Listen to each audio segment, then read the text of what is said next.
संत रामपाल जी महाराज एक ऐसे महान संत जिन्होंने अपनी सतभक्ति, तत्व ज्ञान, करुणा और सेवा के बल पर समाज में नई मिसाल कायम की है। संत रामपाल जी महाराज की अगुवाई में उनके सभी सतलोक आश्रमों से समाज कल्याण के अद्भुत कार्यों ने समाज को सुनहरे भविष्य की एक नई उम्मीद दिखाई है। संत रामपाल जी महाराज से नाम दीक्षा लेने के बाद लाखों लोगों की लाइलाज बीमारियां जैसे कैंसर, एड्स आदि ठीक हुई।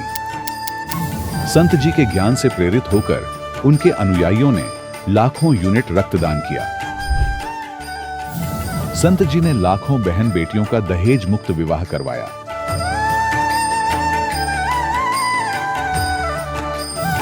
संत जी ने लाखों लोगों का नशा छुड़वाया, करोड़ों उजड़े परिवार बसे।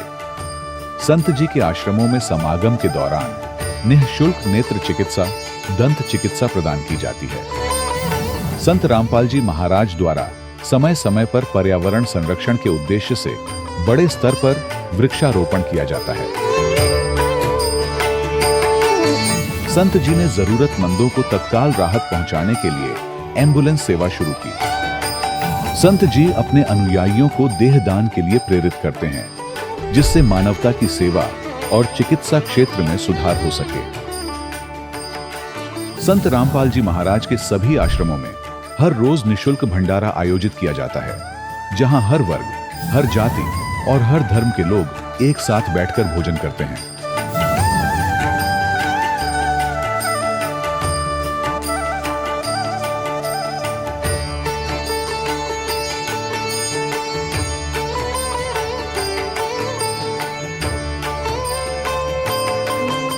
संत रामपाल जी महाराज की अन्नपूर्णा मुहिम ने गरीब और बेसहारा लोगों के जीवन में एक नई ऊर्जा और उम्मीद को जन्म दिया है। घर घर खाद्य सामग्री और जरूरी मदद पहुंचाकर संत रामपाल जी महाराज ने लोगों को दुख और मजबूरी से लड़ने की ताकत प्रदान की है।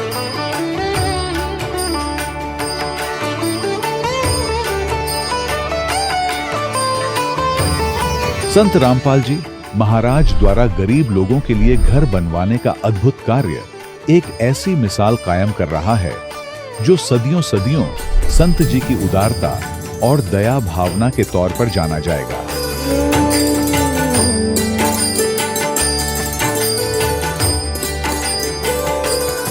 संत रामपाल जी महाराज ने हरियाणा सहित भारत के कई राज्यों में आई भीषण बाढ़ से अनेक गांवों और किसानों को बड़ी राहत दिलाई।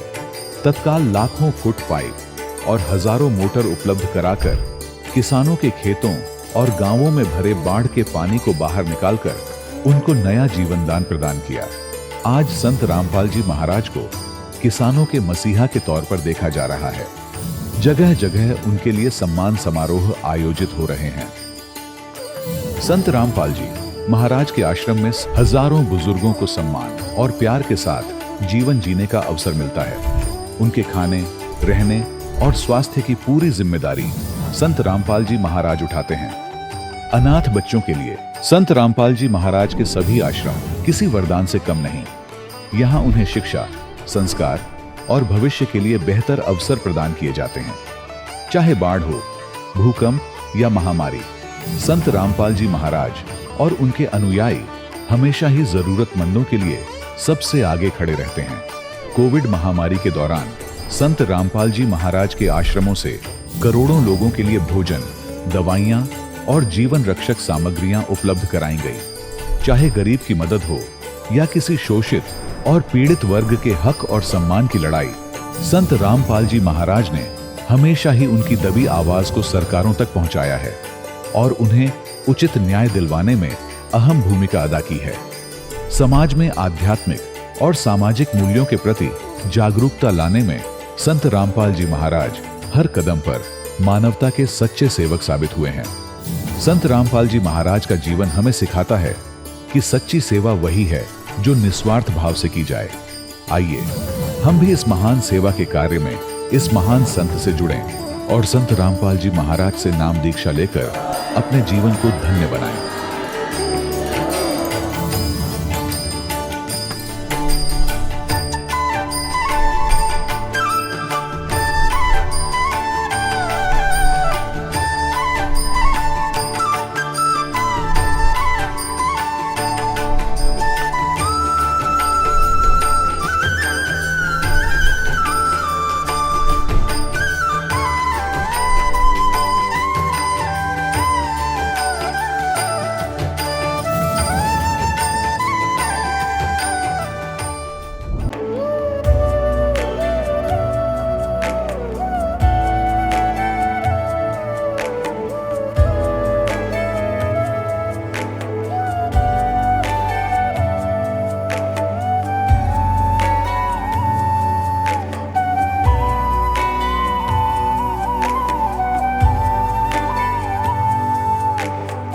कौन ब्रह्मा का पिता है, कौन विष्णु की मां, शंकर का दादा कौन है, हमको दे बता। ये जानने के लिए कृपया सुनिए। जगत गुरु तत्वदर्शी संत रामपाल जी महाराज के अमृत वचन सर्व पवित्र धर्मों के पवित्र शास्त्रों के आधार पर। फिर धर्मदास कहते हैं मैं 68 तीर्थ नहाऊंगा। परमात्मा क्या बताते हैं, उन 68 तीर्थों के बारे में उनको कैसे ज्ञान बताते हैं कि धर्मदास जी ये तीर्थ कैसे बने। ये तीर्थ कैसे बनते हैं कि जैसे किसी स्थान पर किसी साधक ने बैठकर अपना जो है ना साधना की है, और उसने जो साधना की उस साधना के अनुसार जिसने भी जिस लोक की, मान ले विष्णु जी के उपासक ने विष्णु की साधना वहां बैठकर साधना कर ली, तो वो कहाँ गया, विष्णु के लोक में चला गया। तीर्थ क्या होते हैं, किसी पानी यानी सरोवर का सहारा लेकर के साधक जन उस सरोवर पर बैठा करते थे, आसपास बैठ जाते, वहां स्नान और जलपान व आसानी से उनको उपलब्ध होता। इस उद्देश्य से कोई दरिया के किनारे बैठ जाते थे। तो वो साधक अपनी सब क्रियाओं को, सब साधना की, उससे वो कहाँ चला गया, स्वर्ग में चला गया, जहां उसको उस क्रिया से जाना था। अब वहां कुछ भी नहीं है, वो तो वो स्थान है, केवल एक यादगार है कि यहाँ एक साधक ने साधना की थी। जैसे अमरनाथ कैसे बना, अमरनाथ जी की कैसे स्थापना हुई, उस स्थान पर भगवान शंकर जी ने अपनी पत्नी पार्वती जी को नाम उपदेश दीक्षा दी थी, और वो गुप्त मंत्र बताया था। वो गुप्त मंत्र, ये 5 मंत्र है, 5 मंत्र उसको दिए थे पार्वती को, और पार्वती ने उन मंत्रों से जो भी लाभ प्राप्त हुआ तो पार्वती को हो गया। जब तक भगवान शिव की आयु है तब तक पार्वती भी उनके उस आयु तक वो अमर रहेगी, फिर दोनों की मृत्यु होगी। अपने आत्मा अब उस अमरनाथ को देखने हम जावें या वहां माथा टेकने जावें तो हमें क्या लाभ होगा। ये यादगारें, ये तीर्थ स्थान तो ऐसे हैं जैसे पहले ये दास नगर नगर में जाकर एक सत्संग किया करते थे, शहर शहर में, और वहाँ सत्संग सुनाते थे, पंडाल लगाते थे, वहाँ भट्ठी लगाते थे, कोई सब्जी बनाते थे, भगवान का भोग लगाने के लिए हलवा बनाते थे, और हम वहाँ सत्संग करके चले जाते। और फिर बाद में कोई न्यू कहे कि चल तुझे दिखा के लाऊं कि वहाँ मुझे नाम मिला था, वहाँ संत रामपाल ने नाम दान किया था बहुत व्यक्तियों को, और वहाँ खीर बनाई थी, हलवा बनाया था, तो वहाँ जाकर क्या देखेंगे कि वो ईंटों के चूल्हे पड़े पाएंगे, भट्ठी पाएंगी ईंटों की, जो हम बना के रोटी बना के और खा के अपना वहाँ पूरा काम करके अगले स्थान पर चले जाते। अब उन भट्टियों ने दिखाकर कोई नौके यहाँ खीर बनाई थी, यहाँ हलवा बनाया था, यहाँ नाम दिया करते, यहाँ सत्संग हुआ था। अब वहाँ ना तो सत्संग, ना हलवा, ना खीर, वह भट्ठी है। तो वो स्थान देखो जहाँ फिर सत्संग हो रहा हो तो सारी चीज मिले। तो अमरनाथ और ये जितने तीर्थ हैं ये तो वह भट्ठी हैं, वो तो एक चिन्ह है कि यहाँ ऐसा कुछ हुआ था कभी। अब वर्तमान में वहाँ कुछ नहीं है, केवल तुम पाप के भागी होते हो। इस एक ही उदाहरण से अन्य उदाहरण समझ लेना। अब धर्मदास जी को परमात्मा अपने अमृत में क्या बताते हैं, और जो साधनाएं धर्मदास जी तुम कर रहे हो ये बिल्कुल पापदायक हैं। कल आपने सुना कि पृथ्वी ऊपर पग जो धारे, कोट जीव एक दिन में मारे, करें आरती संजम सेवा, ये अपराध ना उतरे देवा, ठाकुर घंटा पवन झकोरे, कोट जीव सुख समसिर तोड़े, ताल मृदंग और झालर बजावे, कोट जीव सुख समता पावे, धूप दीप और दर्पण अंगा, अंत कोट जीव जरे विहंगा, एति हिंसा करत हो, कैसे दीदार करो करतारे। तुम इतने पाप करते हो और तुम खुद कह रहा है धर्मदास जी के जो जीव हिंसा करता है उसको भगवान दर्शन नहीं देता, जैसा कि आप व्यंग कर रहे थे मेरे ऊपर। स्वामी सेवक बूढ़त बेरा, मार पड़े दरगह जमजेरा, ऐसा ज्ञान अचंब सुनाऊं, ये पूजा अर्पण विधि बताऊं। कहते हैं एक ऐसा ज्ञान सुनाऊंगा अचंभित करने वाला, ये तेरी क्रिया भी सही होंगी और तुझे पाप भी नहीं लगेगा। आपका पाप नाशक मंत्र भी आपको दूंगा। कोट जीव जल अचमन प्राणी, या मैं संक शुभ नहीं जानी, कहो कैसे विद करो आचारम, त्रिलोकी का तुम सिर भारम। राप्ती सूक्ष्म एक ही अंगा, अल्प जीव जूनी जत जंगा, यो जत संग अभंगा होई, कहो आचार सधै कहाँ लोई। परमात्मा कहते हैं कि ऐसा है तो हाथी को मार दिया, ऐसा ही कोई सूक्ष्म जीव को आपने मारा जो आपने देखा नहीं। सभी का भगवान के दरबार में एक ही जैसा पाप है, वो आपके सिर पर लग रहा है। आगे क्या बताते हैं, जो अन्य साधक कैसे करते हैं। आत्म जीव है जो प्राणी, सो का पावे मुक्त निशानी। जो जीव हिंसा करते हैं कहते हैं वो फिर भगवान की कृपा होंगे। कबीर जी कहते हैं उर्द पींग जो झूले बेखा, उनका कदे न सुलझे लेखा। अब जो साधक ये शास्त्र विधि त्याग का मनमानी पूजा करने वाले क्या करते हैं, कोई तो सिरासन करता ऊपर को पैर नीचे को सिर, और कोई पींग गाल लेते हैं, एक झूला डाल लेते हैं, उसके सारे खड़ा होकर तप करते हैं, मोटे मोटे पैर सूज जा, पैरों में जख्म हो जाते हैं, ये डलेट हो रहे हैं। और कोई ऊपर बैठ जाता, ऊंचे से स्थान पैर उड़े, चमटा गाड़ ले, धूना ला ले, और दूर तो दिखा दुनिया में महात्मा बैठा है। परमात्मा कहते हैं डंब करें डूंगर चढ़े, डूंगर माने ऊंचे स्थान, पहाड़ टिल्ले पे, डंब करें डूंगर चढ़े, अंतर झीनी झूल, जग जाने यो बंदगी करे, यो भक्ति करे, अरे वो है सूल बबूल।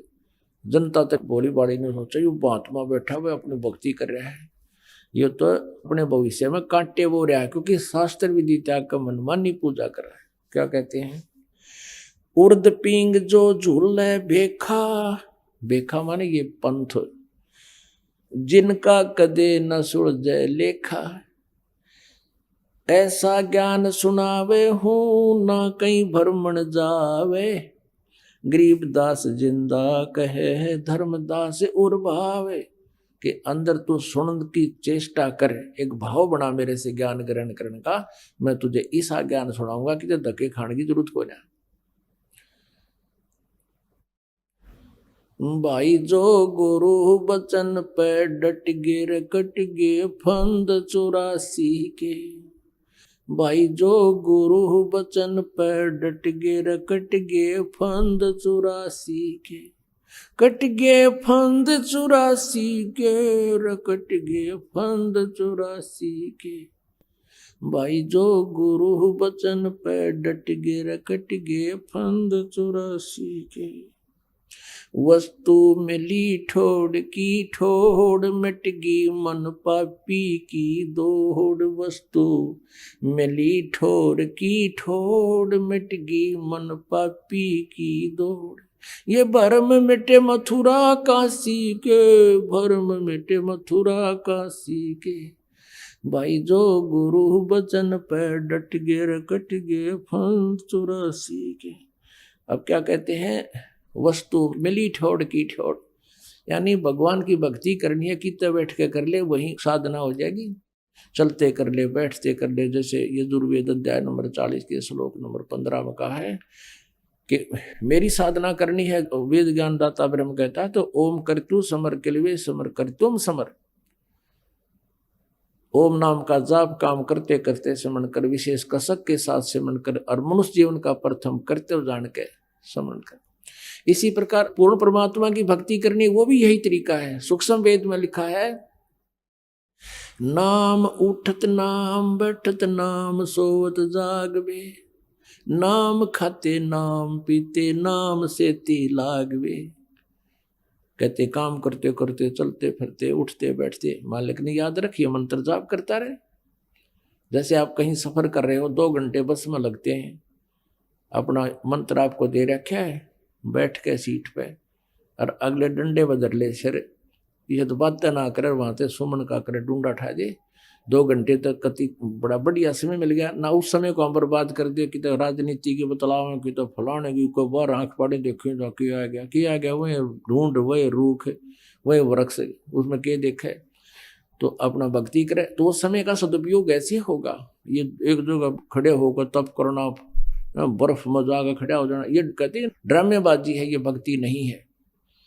और हम उन्हीं को भक्त मानते थे जो इतना कठिन प्रयत्न करते थे। वो हमारी बालक वाली सोच थी। क्या बताते हैं,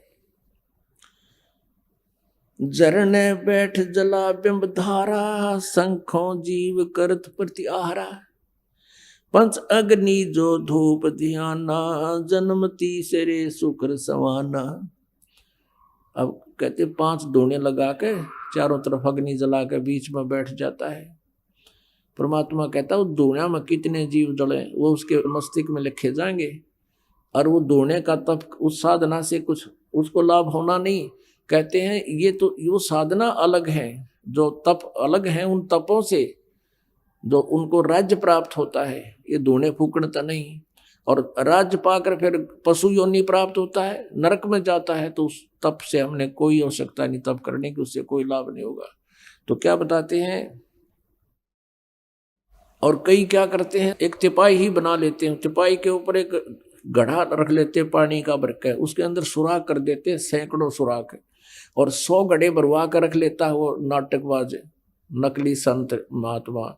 और अपने चेलों को कहता है सर्दी के महीने में कि ठंडे जल के दोनों घड़े जिसमें सुराख हैं, उस सुराख वाले तिपाही पर रखे घड़े के नीचे बैठ जाता है वो, और उसमें गद्दा गद ऊपर मटका पानी डाले जाते हैं, और उसको जो है ना जलधारा बोलते हैं। कहते मैं साधना कर रहा हूँ, खाक साधना कर रहा, ठंडा पानी पड़े वहीं इकट्ठा हो जाओ, वो पानी ये दिखे कितना गोरा होगा। भक्ति तो है कोई ना, भक्ति तो शांत मन से होगी, सारी सुविधा हो, जैसे आराम से बैठा हो भगवान की भक्ति करता, और उसमें ऊपर तो बर्फ पड़े या धूणा धोरे बैठे हो भक्ति कर सके। आँच इतनी बूंदी लागे, इकट्ठा हो रहा है, लोग दिखावा ड्रामा करता है, दुनिया को आकर्षित करने के लिए अपने पेट की खातिर बकवाद कर रहा है। बज्र दंड कर दम को तोड़े, वहाँ तो जीव मरत हैं करोड़े, निस्वा सिर जो धूणी फूके, ताम जीव असंको सुखे, तीर्थ बाट चले जो प्राणी, सो तो जन्म जन्म उर जानी, जा तीर्थ पर कर है दानम, आवत जात जीव मरे अरबानम। ओए होए, क्या बताते हैं कि जो तीर्थ करने के लिए निकलता है वो तो जन्म जन्म उलझ जाता है, इतने पाप उसके सिर पर रख दिए जाते हैं। तीर्थ बाट चले जो प्राणी, सो तो जन्म जन्म उर जानी, और जा तीर्थ पर कर है दानम, आवत जात जीव मरे अरबानम। अब दान करना वो तो जोड़ पाया तने दान करना अपना घर के आसपास कर ले, और वहां जाकर दान करेंगे, वहां आने जाने में अरबों जीवों को मार डाला, सूक्ष्म जीवों को, वो तो तेरे बैंक अकाउंट में, और पुन वहां डले ढोने का कुछ भी कोई ना, उस जोड़ पर के रखे है तालाब में। हरियाणा में एक जींद शहर है, जींद के पास एक पंडारा गांव है, और उस पंडारे गांव में एक जोड़ है।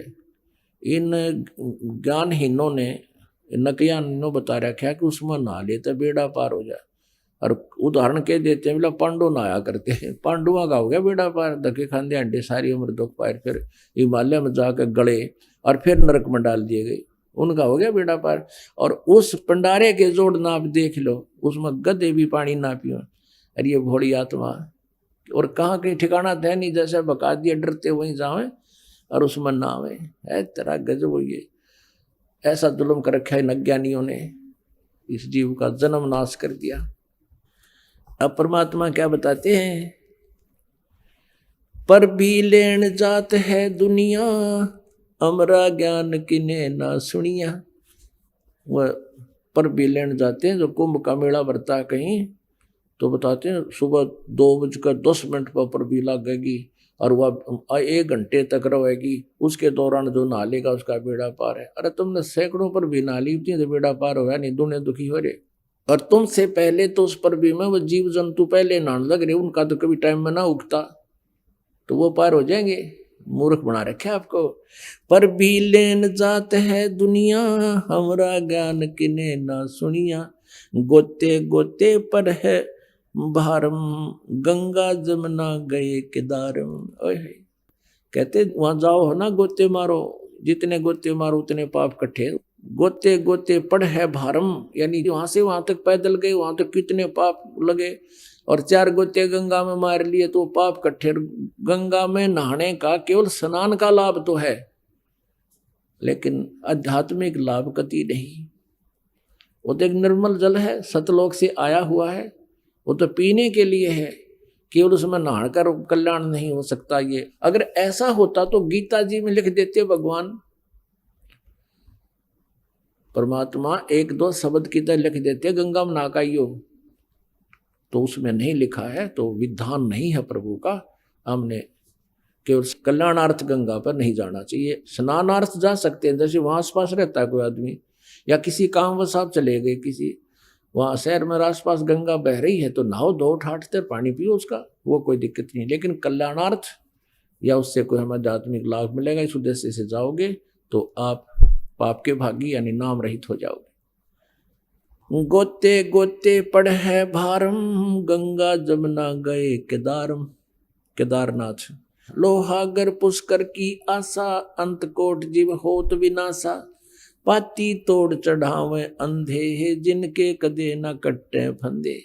ये फूल पत्ते तुलसी के पत्ते और कहते हैं पत्थर की मूर्ति पर चढ़ावे, ये ज्ञानहीन अंधे, और इनके कदे न कट्टे फंदे। जन्म मरण का रोग कभी नहीं कटेगा। काशी गया प्रयाग महोदद, बहुर जाए द्वारा ले दागू। काशी गया प्रयागू, बहुर जाए द्वारका ले दागू। हर पैड़ी हर द्वार हमेशा, ऐसा ज्ञान जो देत उपदेशा। जा गुरुआ की गर्दन मारम, जो जी भरमाव आचार विचारम। कहते हैं कोई ये शिक्षा देता है कि काशी गया प्रयागू, बहुर जाए द्वारका में ले दागू। कहता हर पैड़ी हर द्वार हमेशा। जो इस तरह भ्रमणा फैलाते हैं वो गुरु तो जूते खान जोगे हैं, उनकी बात नहीं सुननी चाहिए। पिंड पे हुआ भौतक जाई, बदरी बोध सुनो चितलाई।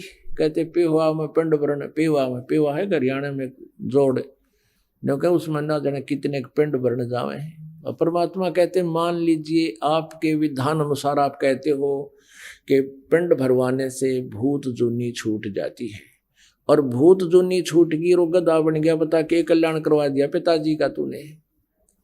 भूत जूनी जा छूटे है, ये पिंड दान करंत। गरीब दास परमेश्वर कहे, नहीं मिले भगवंत। तो गरीबदास जी कह रहे हैं कि कबीर परमात्मा ने कहा कि वो भगवान नहीं मिल सकता जिस विधि से तुम कर रहे हो। मान ले भूत जोनी छूट गई, गधा बन गया, तो इस हमारी भक्ति से आपके पितर की पितर दुनी भी छूट जाएगी, और उसके निमित्त विधिवत जो तुम आप क्रिया यहाँ कराओगे उससे उनका मानव शरीर भी संभव है, उनको मनुष्य जन्म भी मिल सकता है।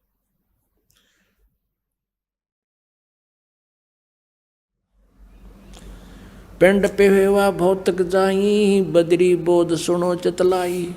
सरजू कर स्नान हजू मम, अंत कोट जीव घाली दुम। सरजू नदी पर नाव है, कहते सब जगह ये यही आप पाप के भागी होते हो, पुण्य कति नहीं। पिंड प्रदान मुक्ति ना होई, भूत जुनी छूटत है लोई। पिंड दान करने तो मोक्ष नहीं तुम्हारा, ना तुम्हारे पितर का, भूत जुनी छूट जाएगी। फिर भूत योनि जा छूटे है, पिंड दान करनते। गरीब दास जिंदा कहे, नहीं मिले भगवंत। जगन्नाथ के दर्शन जाही, वो काली प्रतिमा भवन के माही। जगन्नाथ के दर्शन करने जा, कहते वो एक काली सी बूढ़ी सी मूर्ति धरी है उस महल में, उस मकान में, उससे मोक्ष हो जाएगा। गोमती और गोदावरी नहाही, 68 तीर्थ का फल पाही। कहते हैं गोमती और गोदावरी में जावे हैं तो 68 तीर्थ में धक्के खाओ हो। नहीं पूजे जिन संत सुजाना, जाके मिथ्या सब स्नाना। जिन्होंने परम संत को नहीं पूजा की, उसको नहीं सेवा की, उसकी शरण में नहीं गए, तो ये सब आप जी की क्रियाएं व्यर्थ हैं। अब एक बात परमात्मा और साथ साथ कहते हैं कि मेले ठेल जाइयो, मेले भड़ा मिलाप, पत्थर पानी पूज त्या कोई साधु संत मिल जात। अब क्या कहते हैं कि तुम इन धार्मिक स्थलों पर जाते तो रहना जब तक तुम्हारे को यथार्थ ज्ञान नहीं मिलता। क्योंकि जैसे धर्मदास जी भटक रहा था, परमात्मा वहां पहुंचे। अब तीर्थ स्थान पर इंसान जाता है तो कुछ दिन फुर्सत होती है उसके पास, समय का निकाल कर जाता है, तो वहां परमात्मा मिल गए। धर्मदास जी ने भी समय था और मालिक तो थे ही थे।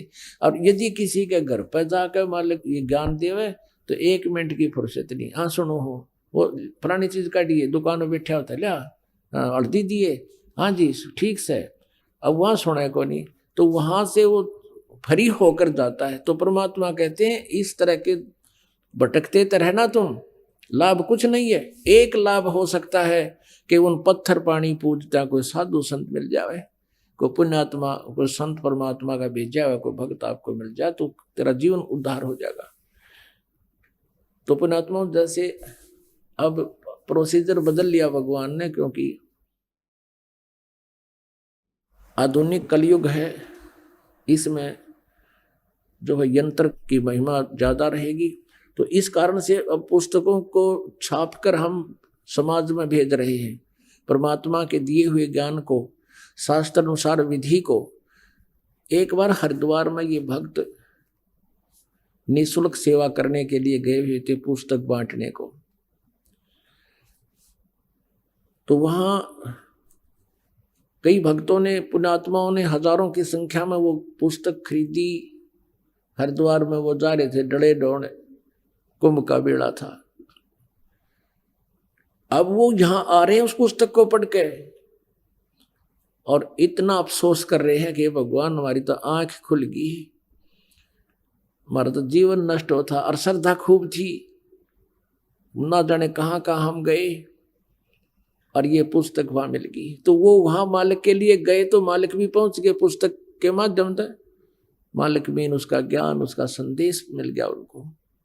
तो ऐसे परमात्मा कहते मेला ठेला जाइयो, मेले बड़ा मिलाप, और इन पत्थर पानी पूजता कोई साधु संत मिल जाते, और अन्यथा वहां जाने का कोई लाभ नहीं है। वहां तुम्हें इतनी हानि हो रही है। क्या हो रही है? जगन्नाथ के दर्शन जाही, वो काली प्रतिमा भवन के माही। वह जगदीश न पावे किस ही, जगन्नाथ जो घट घट बस ही। परमात्मा कहते हैं वो जगन्नाथ, वो जगदीश तुम्हें नहीं मिल रहा जो तुम्हारे सब के अंदर विद्यमान है। यानी जैसे सूर्य आकाश में होते हुए प्रत्येक मटके में उसका प्रतिबिंब और उसके द्वारा उसकी निराकार शक्ति, उष्णता प्रत्येक के अंदर विद्यमान है।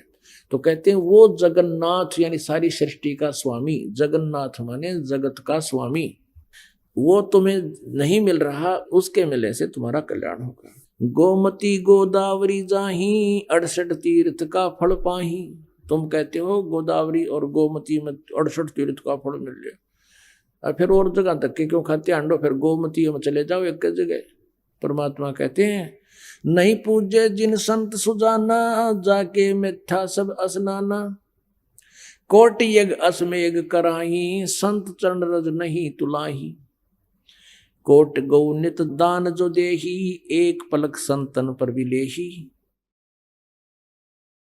धूप दीप और जोग जुगंता, कोट ज्ञान क्यों कथ है मिथ्या। जिन जान्या ना पद का भेऊ, जाके संत ना रहे बटेऊ।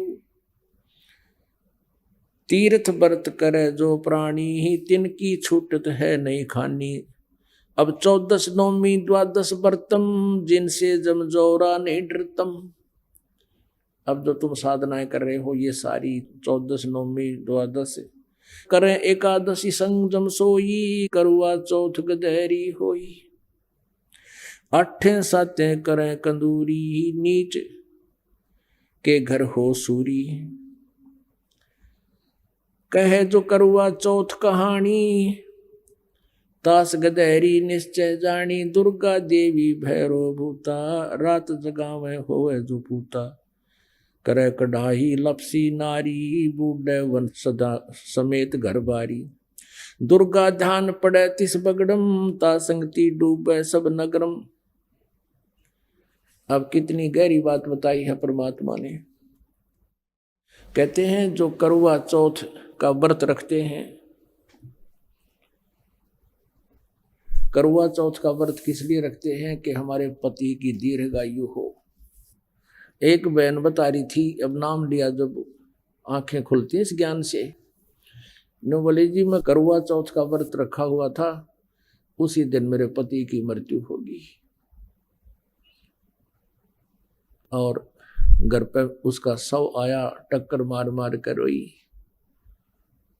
तो परमात्मा कहते हैं ये तुम्हारी केवल मनमुखी और लोक वेद कहानियां हैं, इनसे कोई लाभ नहीं होगा। तो क्या कहते हैं, करवा चौथ कहे जो कहानी तास गदेरी निश्चय जानी। जो करवा चौथ करे हुए तो नरक में जाएंगे। और पहले क्या करा करते कि करवा चौथ की कहानी 5-4 बुढ़िया ने बैठ के को थोड़ी बहुत अक्षर ज्ञान माई होती बेबे बहन वह सुनाया करती, या बुला लेते किसी गुरुआइन ने, गुरु की पत्नी ने। कहते हैं जो सुने और जो सुनावे। करवा चौथ कहे जो कहानी तास गदेरी निश्चय जानी। पक्की गदी बनेगी नो कहे वो परमात्मा का आदेश है। तो ये नहीं बकवाद करनी हमने, क्योंकि शास्त्र विद साधना है। दुर्गा ध्यान पड़े तिस बगरम ता संगति डूबे सब नगरम। ओए होए, अब जैसे दुर्गा का जहां जागरण होता है, कहते उसकी संगतते सारा बगड़ वो कॉलोनी वो मोहल्ला सारा का सारा डूबेगा। कैसे डूबेगा? क्योंकि उनके गाने बजाने का जो तरीका है वो मन की खुराक है। मन ने के चाहिए तबले तबले बांध रखियो, अच्छे सुरीली गाने हो, ढोलक पोलक टनक टनक और फिल्मी गाने हो। तो उसकी जो तड़क भड़क न देख के, उसकी व्यवस्था न देख कर, वहां के जो गाने बजाने और आकर्षण न देख कर आम व्यक्ति आकर्षित हो जाता है। और एक स्वभाव है प्राणी का कि जैसे हम जब तक तत्व ज्ञान से परिचित नहीं है, तो कोई जैसे मंगलवार का व्रत रख रहा कोई, और कोई उसको कह दे भाई शुक्रवार का रखना चाहिए, बहुत लाभदायक है, वो शुक्रवार का भी शुरू कर दे, और उसने पता नहीं से लाभ क्या होगा। एक बार एक बहन आई यहाँ पर, वो अपनी उसकी बहन जो नाम ले रखी थी वो लेके आई इसको। वो दूसरी जगह विवाह कर रखा था उसका, दूसरी जगह वह लेता आई उसने। दोनों बोली जी मैं शुक्रवार के व्रत रखती हूँ। वो लाई किस लिए थी उसकी बहन कि उसका पति शराब पिया करता, शराब पीकर उसने घना दुखी रखा करता, पीटा करता, घर से बाहर निकाल देता, शराब के लगे शराब कुंडी ला के भीतर सो जाता, वह घड़ी में खड़ी रहती सारी रात सर्दियों में, इतना दुखी कर रहा। और वो लाई थी नो कि तू नाम ले ले भगवान तेरी सुन लेगा, वो शायद शराब भी छोड़ देगा। तो उससे वो कहने, मैंने उनको बताया जैसे बताते थे भाई ये व्रत नहीं करना, ये नहीं करना। वो कहने लगे जी मैं शुक्रवार का व्रत रखती हूँ और वो तो मैं पूरे करूंगी, 16 करने होते हैं। और उसकी कहानी उसने पहले बता दी। उसकी बहन ने इसका पति दारू पीवा रोज पीटे, घर ना शाम ना आके। मैंने उससे कहा बेटी एक बात बता, करवा चौथ के व्रत इसकी कथा क्या है, कैसे क्यों रखते हैं, पता था मुझे। तो वह क्या बता है ना, बोले जी एक बहन का पति विदेश चला गया था किसी अपने रोजगार के लिए, फिर उसके घर याद ना रहा, घने दिन आया को नहीं। फिर उसने माता ने दर्शन दिए, इसने संतोषी माता ने, और वह ने बोली तू मेरे 16 शुक्रवार के व्रत रख ले, तेरा पति आ जाएगा। उसने शुक्रवार के व्रत रखने शुरू किए।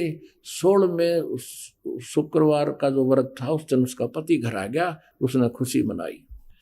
मैं बोला नादान बेटी तो, उसका पति तो जा रहा था, आ गया बढ़िया होगी, तेरा रोज आवर घर तो दे ही तोड़े, और तो फिर भी व्रत रखे, अकल की जा रही तेरी, तू तो इनो शुक्र मनाए 2 दिन ना हो तो बढ़िया है, हिसाब व्रत ढूंढे तो इनो 2 दिन ना आवे, तब हमने नो बेरानी यो व्रत क्यों रखे हैं, ये औषधि खा रहे हैं, इसका रिएक्शन है या एक्शन है।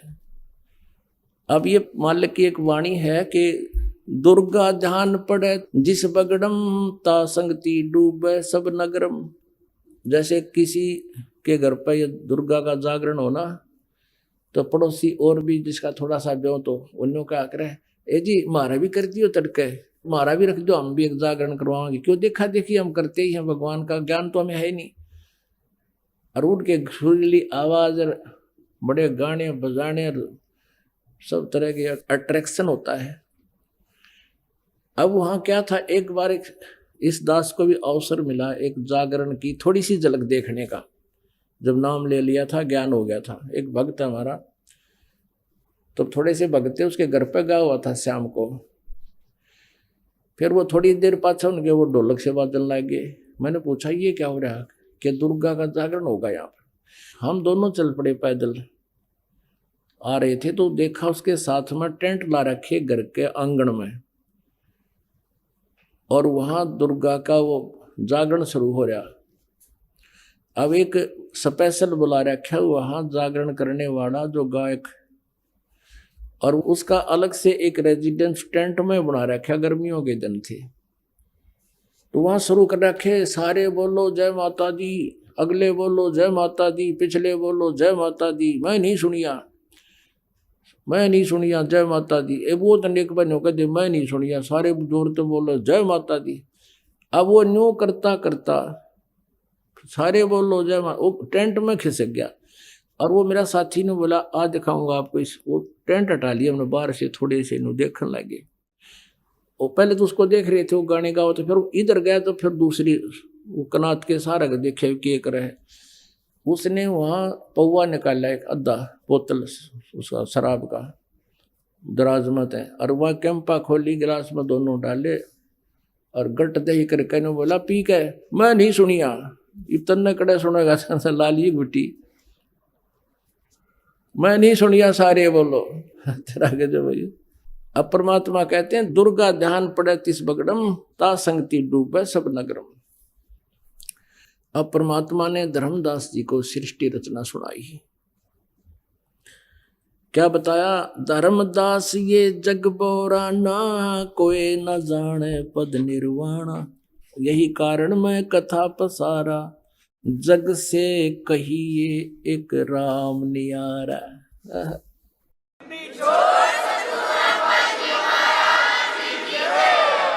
ज्ञान नेत्रहीन अंधे लोग इन्हीं की पूजा करते हैं, ब्रह्मा जी, विष्णु जी, शिव जी की। जैसा अभी आपको बताया था। अभी आपने सुने संत रामपाल जी महाराज के मंगल प्रवचन। आइए अब सुनते हैं संत रामपाल जी महाराज से नाम दीक्षा लेकर सतभक्ति करके अद्भुत लाभ प्राप्त करने वाले अनुयायी के विचार। सर नमस्कार। नमस्कार जी। क्या नाम है जी आपका? मेरा नाम समय सिंह है जी। समय सिंह जी, कहाँ से आए आप?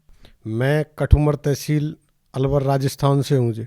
सर, संत रामपाल जी महाराज की शरण में आने से पहले आप क्या भक्ति साधना करते थे? मैं संत रामपाल जी महाराज जी की शरण में आने से पहले हनुमान जी की पूजा करता था जी, गोवर्धन परिक्रमा के लिए भी जाया करता था और व्रत भी करता था मैं हनुमान जी के। तो सर, जो आप पारंपरिक पूजाएं करते आ रहे थे इतने सालों से, तो फिर आप संत रामपाल जी महाराज जी की शरण में क्यों गए? भगत जी, दरअसल क्या है, 2013 की बात है, मैं बेरोजगार घूमता था, मानसिक तनाव में रहता था, जिसकी वजह से मेरे घर में कलेश वगैरह रहते थे। मैंने अपनी पत्नी को ऐसे झगड़े करके माई के भेज दिया था। 4-6 महीने हो गए मैं मानसिक तनाव में रहता था भगत जी। और ये जो झाड़ फूंक वाले उनके पास भी जाता था कि शायद कोई शनि देव का प्रकोप बताता था। किसी ने बताया मंगलवार के आप व्रत करो, वो भी कर लिया, मगर किसी प्रकार का कोई लाभ नहीं था। मानसिक तनाव की वजह से मैं टीवी पर अक्सर कर भागवत वगैरह के चैनल वगैरह देखता था। सर जी, मैंने क्या है कि मानसिक तनाव की वजह से नशा भी करने लग गया था। मैं गुटखा खाता था, तम्बाकू भी खाता था, अंडा भी खाने लग गया था, गलत लोगों के साथ रहने लग गया था। किसी प्रकार का रोज़गार नहीं था। मैं घर पे ही टाइम पास इधर उधर खेती में करता था। तो फिर क्या है कि मैं टीवी पे साधना चैनल देखने लगा, तो उस पर संत रामपाल जी महाराज जी का सत्संग आता था। तो मैंने एक बार देखा, संत रामपाल जी महाराज जी का शिष्य था, वो अपना इंटरव्यू में बता रहा था, वो गांव में फ्री का कार्य करता था, कप वगैरह बेचता, और उसने संत रामपाल जी महाराज जी से प्रार्थना लगाई कि तो परमात्मा ने उस पर दया की, उसको गवर्नमेंट जॉब मिल गया, वो लेक्चरर हो गया। तो मेरे भी मन में विचार आया कि शायद यहाँ पर मुझे भी रोज़गार मिल सकता है। मैं रोज़गार के बहाने से ही संत रामपाल जी महाराज जी के पास आने की इच्छा बनी। सर, आपने संत रामपाल जी महाराज जी से नाम दीक्षा कब ली? सर जी, मैंने संत रामपाल जी महाराज जी से नाम दीक्षा 28 फरवरी 2013 में ली थी। सर, संत रामपाल जी महाराज जी के अनुयायियों के बारे में ये कहा जाता है कि वो अंधविश्वास के तहत जुड़े हैं या फिर वो ज़्यादा पढ़े लिखे नहीं हैं। सर, आप उन लोगों के लिए एक माकूल जवाब हैं, आप एक पढ़े लिखे इंसान हैं, तो सर आप उन लोगों को क्या कहना चाहेंगे? देखो जी, ऐसा है, संत रामपाल जी महाराज जी जो ज्ञान देते हैं वो शास्त्रों से अनुकूलित है, शास्त्रों के अनुसार है। अज्ञानता तो जो ये गुरुपद पर बैठे हुए लोग हैं, इन लोगों ने फैलाई है। आज पढ़ा लिखा इंसान भी संत रामपाल जी महाराज जी से नाम दीक्षा लेके सारे शास्त्रों को पढ़ के और तब जाके संत रामपाल जी महाराज जी की शरण में आया है। मैंने संत रामपाल जी महाराज जी की शरण में आने से पहले ज्ञान गंगा पुस्तक पढ़ी थी, फिर उसके बाद संत रामपाल जी महाराज जी का ज्ञान मुझे सबसे उत्तम लगा। सर, जैसा कि आपने बताया कि आपने संत रामपाल जी महाराज जी के ज्ञान को समझा है, आपने ज्ञान गंगा पुस्तक को पढ़ा है। सर, हम आपसे ये जानना चाहेंगे कि ऐसा आपने संत रामपाल जी महाराज जी के ज्ञान में और ज्ञान गंगा पुस्तक में क्या पढ़ा जो अन्य किसी संत ने आपको कभी नहीं बताया? देखो जी, संसार में लोग पेड़ को भगवान मान लेंगे, पत्थर को भगवान मान लेंगे, मगर कबीर साहब को एक संत ही मानते हैं। तब मैंने वो ज्ञान गंगा पुस्तक पढ़ी तो उसमें एक वाणी थी, हम सुल्तानी नानक तारे दादू को उपदेश दिया, जात जुलाया भेद न पाया, काशी माए कबीर हुआ। तो हमको भी थोड़ा अटपटा लगा, भाई ये भगवान कबीर साहब तो संत थे, इनको भगवान कैसे बताएगा। जब देखा गीता में प्रमाण और भी सारे ग्रंथों में बताया, ऋग्वेद में भी कबीर साहब के भगवान होने का प्रमाण बताया, तो आंखों देखा, तब जाके विश्वास हुआ कि हाँ, संसार में भूल पड़ी है और जो सत्पुरुष है, जो परम अक्षर ब्रह्म है, वो केवल कबीर साहब जी हैं। सर, आपने कबीर साहब को परमात्मा मानते हुए संत रामपाल जी महाराज जी से नाम दीक्षा ली है, तो सर हम आपसे ये जानना चाहते हैं कि जो पूजाएं साधनाएं हिंदू धर्म में हजारों सालों से चली आ रही है, देव देवताओं की पूजा, मंदिरों में जाना, जल चढ़ाना, क्या वो पूजाएं सारी व्यर्थ थी? क्योंकि कबीर साहब तो इन पूजाओं का खंडन करते हैं। देखो जी, कबीर साहब जी ने आडंबर और पाखंड का खंडन किया है। गीता जी में भी कहा गया है कि जो शास्त्र विधि को त्याग कर मनमाना आचरण करता है उसे किसी प्रकार की सिद्धि सुख प्राप्त नहीं होता। क्या कहीं भी शास्त्रों में नहीं लिखा कि मंदिरों में जाना, जल चढ़ाना, इस तरह की कोई क्रियाएं करना? जो अपने हिंदू धर्म के शास्त्र हैं उनमें कोई प्रमाण नहीं है मंदिरों में जाने से आपको मुक्ति मिलेगी या फिर जल चढ़ाने से मुक्ति मिलेगी, ऐसा कुछ नहीं है। शास्त्रों में तो व्रत के लिए भी मना किया हुआ है गीता। सर, एक और बात हम यहाँ पे आपसे जानना चाहेंगे कि संत रामपाल जी महाराज जी के अनुयायी दावा करते हैं कि उनसे नाम दीक्षा लेने के बाद उनकी कैंसर जैसी भयानक बीमारियां दूर हुई है और अनेकों लाभ उनको हुए हैं। तो क्या संत रामपाल जी महाराज जी से नाम दीक्षा लेने के बाद आपको भी कोई लाभ मिला? जी देखो, सबसे बड़ा लाभ तो ये मिला कि हमको मुक्ति का रास्ता मिल गया भगवान की दया से। और सांसारिक सुख की बात करें तो जिस दिन मैंने संत रामपाल जी महाराज जी की पुस्तक मिली थी उसी दिन से मेरे विचार बदल गए, बुराइयां छूट गईं और जो घर में कलह था वो ख़त्म हो गया। जैसा कि मैंने आपको पहले बताया था कि मैंने अपनी पत्नी को पीट के भगा दिया था, तो ज्ञान गंगा जब पुस्तक पढ़ी तो मुझे पता चला कि मैंने कितना बड़ा दोष किया है और मैं अपने आप में ग्लानि महसूस करने लगा। नाम लेने से पहले ही मेरे घर का कलह समाप्त हो गया, मेरी सोच बदल गई, मैंने नशा छोड़ दिया। नशा एक बहुत बुरी बीमारी है, मैंने भी कई बार पहले छोड़ने की कोशिश की थी मगर छोड़ नहीं पाता था, परेशान भी था इससे, गुटखा वगैरह से।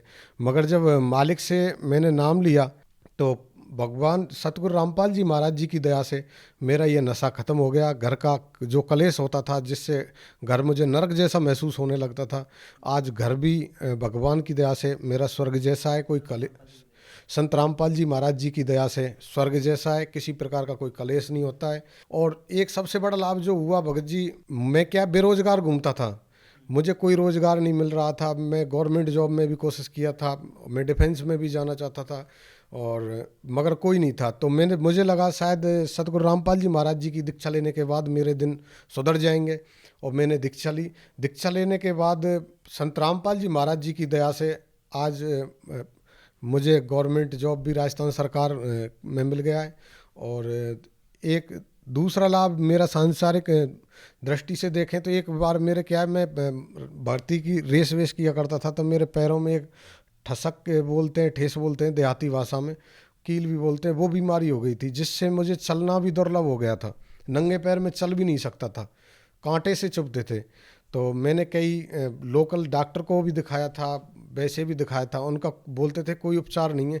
वो बुजुर्गों के अक्सर कर हुआ करते थे, मगर मेरे क्या है कि करीब 23 साल की उम्र में ही वो हो गई। मैं सोचता था सारा जीवन कैसे मैं चल पाऊँगा, मुझे तो भर्ती भी देखनी है, कमा के भी खाना है। एक पैर में 4 थी, एक में 3 थी, तो चलना बहुत दुर्लभ हो गया था। मैंने फिर पुराने जो भक्त थे उनसे मैं मिला, उन्होंने बोला संत रामपाल जी महाराज जी से आप प्रार्थना लगाओ, वो लोगों का कैंसर ठीक कर देते हैं, जिसकी आयु समाप्त हो गई उसकी आयु भी बढ़ा देते हैं, तो आपकी तो छोटी सी बात है। जब मैं आश्रम गया, संत रामपाल जी के आशीर्वाद के लिए लाइन में लगा हुआ था, तो गुरु रामपाल जी महाराज जी आए। मैं इतना ही बोल पाया था, गुरु जी मेरे पैरों में इससे आगे नहीं बोल पाया। गुरु जी ने मेरे सिर पर हाथ रखा और कहा, बेटा ठीक हो जाएगा, सेवा कर। तो संत रामपाल जी महाराज जी ने आशीर्वाद दिया और मेरी करीब 15 दिन के अंदर अंदर बीमारी ठीक हो गई। उसके बाद मैंने यूपी पुलिस की 5 किलोमीटर की रेस भी 20 मिनट में की है। आज मैं पूरी तरह से, मेरे पैरों में कोई प्रॉब्लम नहीं है, भगवान की दया से और संत रामपाल जी महाराज जी की दया से आज मैं पूरी तरह स्वस्थ हूँ। और कोई लाभ सर? जी भगत जी, एक बार मैं कहीं बाहर पढ़ने जा रहा था, तो मेरे क्या है कि बैग में भी पैसे नहीं थे और जेब में भी पैसे कम पड़ गए थे। मैंने इधर उधर से मैनेज करके पैसे लिए। अब मैं जब वहाँ पहुँचा और मैंने बैग को चेक किया, तो भगत जी वहाँ मुझे 4,000 रुपये रखे हुए मिले। आज तक मुझे उन पैसों का पता नहीं है वो पैसे कहाँ से आए थे। जी सर जी, मुझे विश्वास है कि वो जो मेरे बैग में पैसे मिले थे वो संत रामपाल जी महाराज जी ने ही डाले थे। मैंने और भी विचार किया था, मगर उन पैसों का मुझे कोई अता पता नहीं मिला। वो पैसे, मुझे पूर्ण विश्वास है, संत रामपाल जी महाराज जी ने ही मेरे बैग में डाले थे। और जीवन में नए दिन, बहुत सारे चमत्कार संत रामपाल जी महाराज जी से नाम लेने के बाद प्रतिदिन होते हैं। सर, जैसा कि आपने बताया कि पहले आप बेरोजगार थे, लेकिन संत रामपाल जी महाराज द्वारा दी गई भक्ति को करने से आपको रोजगार भी मिला। सर, आज की जो युवा पीढ़ी है वो अच्छी शिक्षा प्राप्त करने के बाद भी वो बेरोजगार है, या फिर कहीं ना कहीं वो नशे की बुरी लत में फंसे हुए हैं, तो उन युवाओं को आप क्या संदेश देना चाहते हैं, क्या कहना चाहते हैं? देखो जी, हर युवा की एक ही टेंशन होती है कि उसे रोजगार मिल जाए। हर कोई जी तोड़ के मेहनत करता है, मगर हर किसी के नसीब में नहीं है। आज मेहनत सब लोग करते हैं, मगर हर किसी को गवर्नमेंट जॉब नहीं मिलता। मैं हर युवा से एक रिक्वेस्ट करना चाहूँगा कि युवा मेहनत कर सकता है मगर किस्मत नहीं बदल सकता। और ये भगवान ऐसे हैं, ये संत रामपाल जी महाराज ऐसे हैं, जो आपकी किस्मत में भी नहीं होगा ना, उससे ज़्यादा दे सकते हैं। ये अपने प्रवचनों में बताते हैं संत रामपाल जी महाराज, और वादा करते हैं कि मैं आपको मुक्ति के साथ साथ हर प्रकार का सुख देने का वचन देता हूँ। ये मालिक की वाणी है, और मालिक की वाणी संत रामपाल जी महाराज जी की वाणी है, और संत रामपाल जी महाराज जी की वाणी खाली नहीं जा सकती। तो हर युवा को मैं यही कहना चाहूँगा, हम यही रिक्वेस्ट करेंगे कि जो आज का युवा वर्ग नशे की ग्रस्त में, बेरोजगार घूमता है, मानसिक तनाव में रहता है, संत रामपाल जी महाराज आपके जीवन में आने वाली हर प्रकार की समस्या, रोजगार की है, नशा मुक्ति है, आपके घर का कलेश है, मानसिक तनाव है, और भी बहुत सारी जो आपके जीवन में समस्याओं को समाप्त करके आपके जीवन को खुशहाल बनाएंगे। इसके साथ साथ सबसे बड़ा जो लाभ है, आपको इस 84 के चक्कर से निकालेंगे। सर, आज के दिन अगर कोई संत रामपाल जी महाराज जी से नाम दीक्षा लेना चाहता है तो वो उनसे नाम दीक्षा कैसे ले सकता है?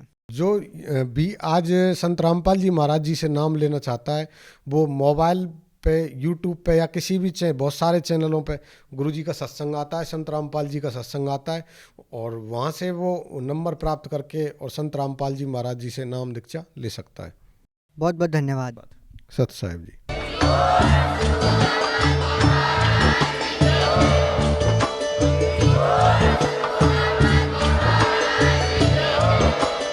आप सुन रहे थे जगत गुरु तत्वदर्शी संत रामपाल जी महाराज जी के मंगल प्रवचन। अधिक जानकारी के लिए विजिट कीजिए हमारी वेबसाइट www.jagatgururampalji.org। संत रामपाल जी महाराज जी के शुभ आशीर्वाद से पूरे विश्व भर में 500 से भी ज्यादा नाम दीक्षा केंद्र हैं, जिन पर संत रामपाल जी महाराज जी द्वारा ऑनलाइन निशुल्क नाम दीक्षा दी जा रही है। अपने नजदीकी नाम दीक्षा केंद्र का पता करने के लिए संपर्क करें।